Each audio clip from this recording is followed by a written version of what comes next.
برجولية سيد، هذا رجعوا هون حتى يثقف الشعوب، حتى في التلفزة برك ما حاجتناش بيه يشد منصب رئاسي، ان شاء الله يرجع لتونس وكا. مين الرابح من العرب إذا خسرت إيران؟ معناتها إسرائيل استفردت بالمنطقة كاملة. ومشروع إسرائيل الكبرى سينتصر. مش مشروع إسرائيل الكبرى هو سيتحقق، هو متحقق ولكنه سيتحقق. يعني هو ليس مشروع وهمي؟ هو لم يعد وهمي، خلينا نكونوا واقعيين. مناش لا نخوفوا لا نحكوا في الانشاء لا نقولوا انا ضد التطبيع واحنا مع كذا ولا كذا ولا كذا، احنا نقولوا لك ما هو واقع في الخرائط، ما هو واقع في السياسات، ما نعيشه، ما نراه، ما نشاهده اليوم. شو يعني وين هي مصر؟ وين هي مصر؟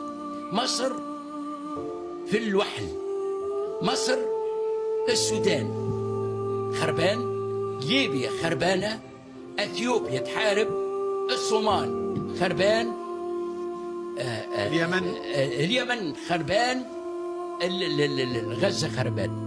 مصر ما عندها ولا مجال حيوي، مجال الحيوي ميت. إذن هي دولة في حكم الميت. وكي نقولوا احنا من الفرات إلى النيل أو من النيل إلى الفرات، دولة إسرائيل خطين الزرقين هذول واللي دخلهم النجمة.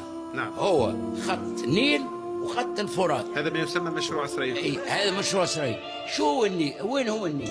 النيل هو حدود سيناء، حدود سيناء، تتخطى النيل تدخل البر القاهرة ومصر. نعم. سيناء. في سيناء خلينا نكونوا واضحين، ما عندكش الحق كمصري لا تدخل لا طيران لا صواريخ بعيد المدى، لا أي شيء لا أي شيء. نعم. شوية عساكر مرتجلين، شوية سيارات خفيفة، حضور سوري. حضور سوري، ما عندكش بتعاقدات كم ديفيد.